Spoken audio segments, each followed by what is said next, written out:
Abusua ye no wase na yesamo akwa bebie Emra GH report so ene wuwram ewo Accra High Court that Lumba ene case no etimi eto aso ewo hodomo a me no kasai Lumba ene ODO BRONII lawyer akasa after court proceedings no bode die etodwa ene appeal ye maame AKOSUA SERWAA kwakoye ni nyina no wodi enkomo edifa ho na enra so lawyer Kusi a ono eye lawyer edma ye maame AKOSUA SERWAA zo kopie mu ewo Orange FM ema ono so ekoridi enkomo ema chese ODO BRONII Lumba ware ho sesem ni nyina ekopie mu ho ema lawyer Kusi edi enkomo edifa ho na abusua ye babeti first ene court proceedings ni de court so ensema lawyer pani edbetu dwa efa ene court proceedings no timese yengomu na yenkotie that Lumba ene ODO BRONII a lawyer ensema omotimi edemane ye council afishapa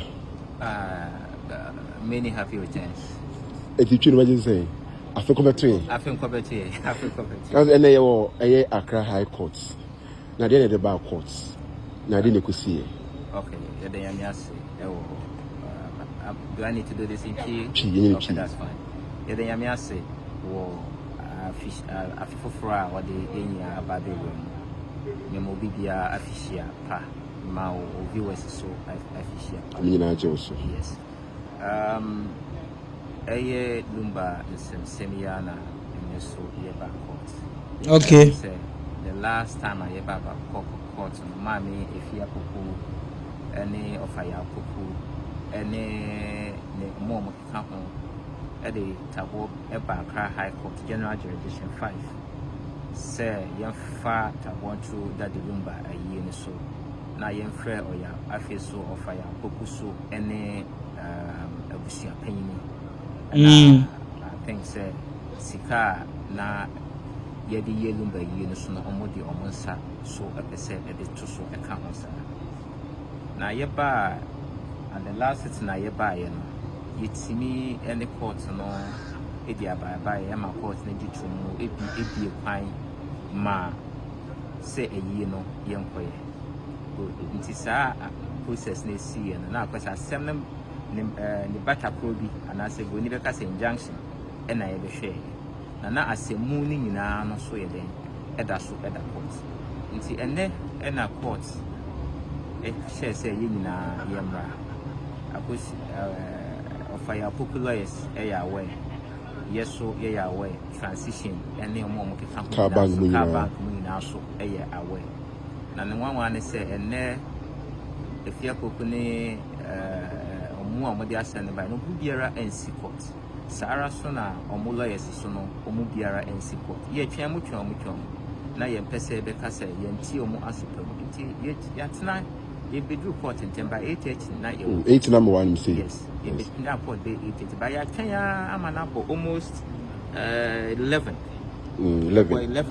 still na omu ma omo homa ya pusu mu na so no omo emfa nti ne dey atisame to court ani say mama ho pan say ontwase ni say nipa na asem ye ne dia no on ma court na afi so no injunction application no so a yetie no na akwasa asem na omo de asentitre omo de begina ebedan court no so court saa no yie no wo yi ne dada say injunction application na solve problem bia do ho nti ye de to court na ni ye man ye nyina so na court na tie asopam e na wotwa sa asem no so e de amaye nti na ye ba ya ani asem dede a ya tene no okay asasem no ye twem ni aka no so ye bekwa so adan ni nse no so no nkunidi e be ye dia okay council okadi aka na mete say asem no ye say omo aspect no ebi wo Kumasi ebi wo Accra ebi ye no kwesa no kwasa mse say wo ni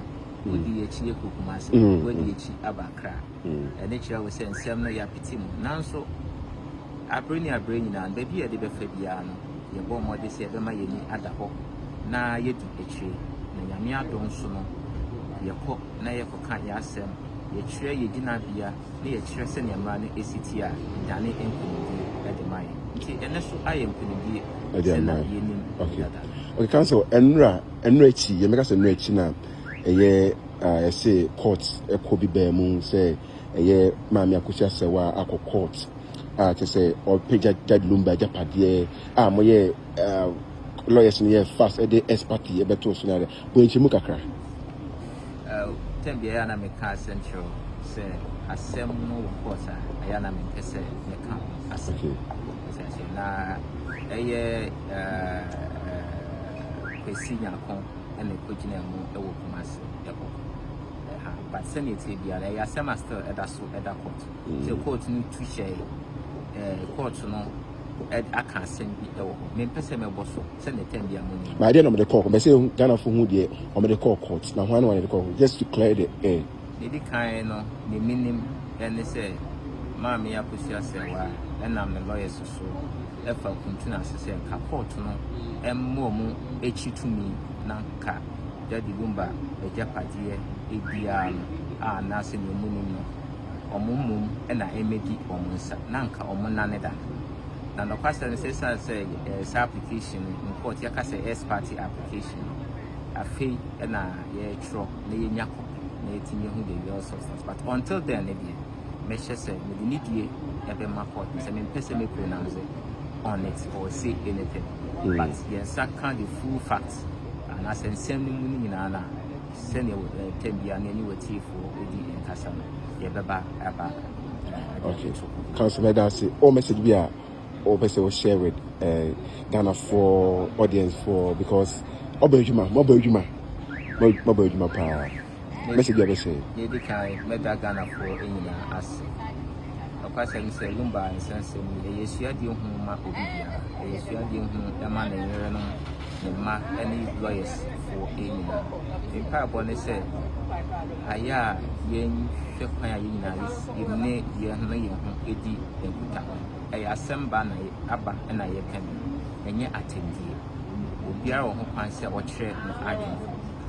Obiara ho kwan se ochen ade obi twa na adwenya enye atemdi enye ekuro ni nyina ne tie no wasopom efise eboa emansisi eba otoso emienu so no meda lawyers for nyina ye wa asem nyina so ase apena nyina ne ye na efise ye pa ye pe popa ye pe outcome ye pa e wo se ye tenase ni sua de ni ye hu kasa ye wo se de ye ba beka to lawyer bia or ye involved bia no so say time bia make am e team effort lawyer bia o mu bia so ye damase and I say damase make na fa kwanya bi so damase we tie for so mu nya dade e say o mu de tane mo bando so bada o mu ase ye mu ka bia na ye tie na ye hwe na ne ye papa wo mu no ye fa ne ye papa wo mu so ye pese ye betimi asset ya mi share obi biara okay council abusia eti lawyer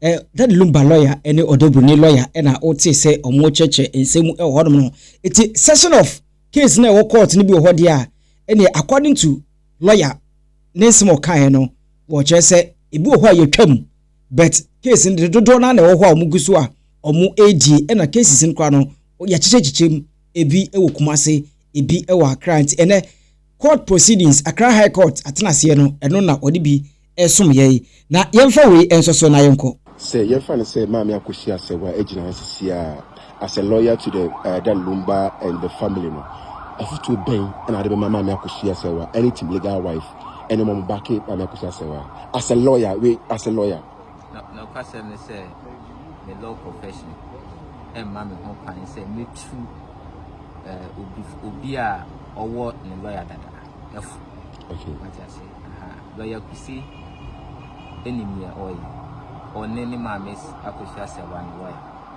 me gina ha emi na tuma enye okay anti me hu ni say oye oni LUMBA ewo chaka bi me disa ebu on eman de bia mi goni pa me money din a me mfa Mami enka that means we respect no pa ni oye bia so na me pa won say nyame hira no ewo ne oye bia na onto nkwan na mu emfa eman na say ni o bia no so no say kwampa so bia nyame hira eso emfa eman ngore wabudi be pa o I literally say omaye appeal Mami AKOSUA SERWAA ni omaye appeal no the last year and nobody notice of appeal buy.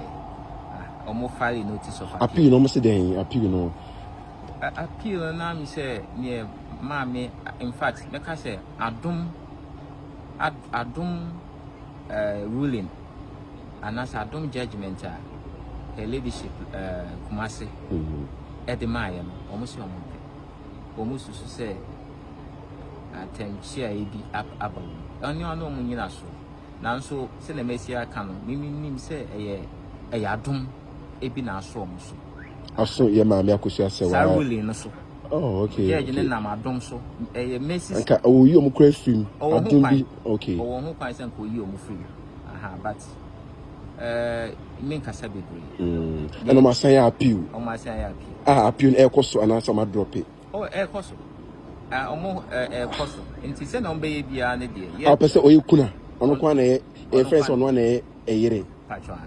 Send it is your no, but send it to be an you see, the LUMBA you.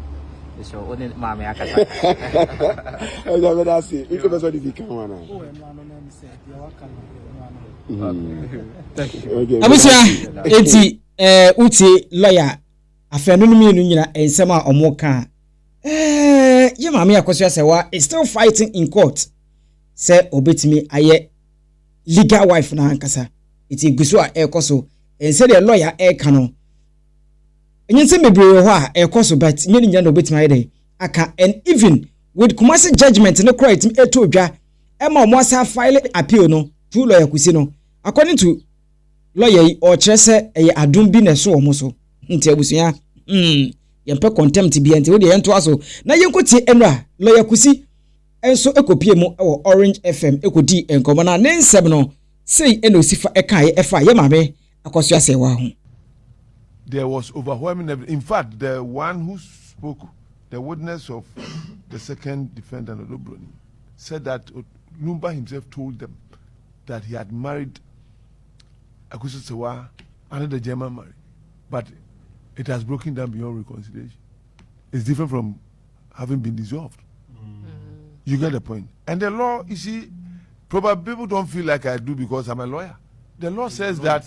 The law says that even if they are married and it has not been, there's not been a divorce decree, they could be apart 80 years. They are still married. That's what the law says. But some think she abandoned the man when he needed her the most for 16 years. And so she couldn't. That assertion too was very wrong. And it is it grammar or logic? I am living in my matrimonial home with my wife. We have 3 kids. And we are German. Both of us are German nationals. Then one party leaves the matrimonial home, his country of origin, let me put that way, and then travels to another place, and the court is saying that the one who stayed has abandoned the one who left. Is it possible? But the court, who abandoned who? But the court, who deserted who? The court believed that Daddy LUMBA was an Ashanti, and that he originated from Ghana. And so even though he may have gone through the legal process of attaining citizenship in Germany, it doesn't negate his citizenship as a Ghanaian. Listen to me. Before you can acquire German nationality, you renounce yours. And we have certificate of renunciation by LUMBA. We do? Yes. And you attended that? Yes, he had to renounce his citizenship in order to acquire the German nationality. And so, by birth, yes. By choice, he said. Eti lawyer Kusi ena ene eguso born come with Orange ene edi nyina ye maame AKOSUA SERWAA na ware ya sebe na omo ware na LUMBA efrifie ebe pie mu e Ghana chese ebi mu chese abra na oyare da hokra no ye maame AKOSUA SERWAA ebo me fi taduku a wanhwe ye papa eno nam so e ma chese ebi mu chese won kra no wonye legal wife bia na tie ensema lawyer Kusi esade so. Get that point. Okay. It had nothing to do with it. When the injunction was imposed on the funeral, some were of the view that the actions of your client was subjecting the name or the legendary name of Daddy LUMBA into disrepute, and that you're not giving him the honor that he deserves, and you are more or less dragging his name into the mud, and they felt that the legend I did not think the deserve author that. of the letter should have thought about that. The woman was desperately protecting her status, and that was the only way out. So the one who wrote the letter, who dragged the name of LUMBA, not the one who was trying to defend her position. You get the point? Because Yes. assuming that there was no such letter, You wouldn't have reacted. and the issue was about the two of them performing the widow, I mean, there would not be the need to go to court. But to suggest that she's not a wife, when she knows she is. As a matter of fact, if you listen to the history and the story, she played a very important role in making LUMBA who he is. Yeah. But is it not true that the cracks of your case also sought to suggest that the other partner should not be recognized as a partner Yes. to the LUMBA? Why? Legally, because she cannot be a wife if indeed AKOSUA SERWAA is married under the German civil marriage.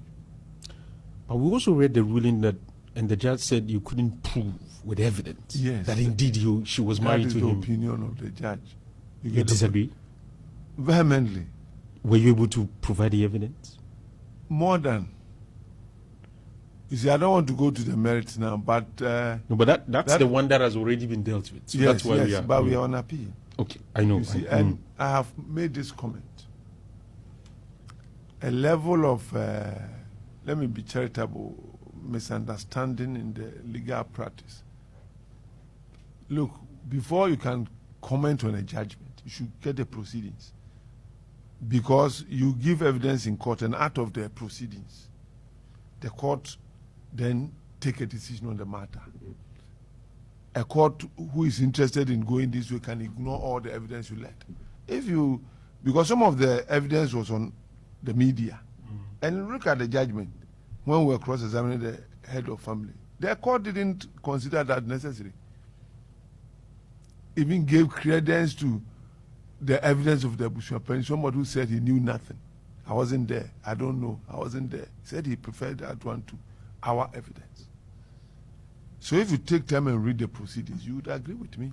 abusua eti se de lawyer Kusi eka eno no wo chemu di anache se kumase atenche bia kasa de atenche be brikoso atenche be brikoso a na se enu ebu ha onu kwa as a lawyer in the courtroom no na hawa na enemasifa elko no na nani enye hu abusua pani to park ya tutura no a wo se ensema abusua pani to park kai akoye minim ho hwe minim de ase da bi atise ase sa enso na asemo a lawyer HS na se kamia koye se enu mum na opem no anase opania no tedwam no o prefer eno than say ye be go into substantive matters eno ye nsemo a lawyer Kusi edi to dwa na obewie no eno de nsem sei eto aso. Now, briefly on AKOSUA SERWAA and matters. Very brief, because we'll be very brief. I've been advised not to talk about We'll try to be very brief. Exactly. For those of us who are listening and who may not know exactly what the issues are, summarize for us. What's the core issue of your quick client? Summary. You know, in practice and when we went to school, we learned that when one marries under the ordinance, that person cannot under any circumstance marry a second wife because it's strictly monogamous. But if you look at the other traditions, in the custom marriage, you can marry as many as you can. Islam is 4. Yeah, and all max. that. So this AKOSUA SERWAA issue came before me. It was at a time when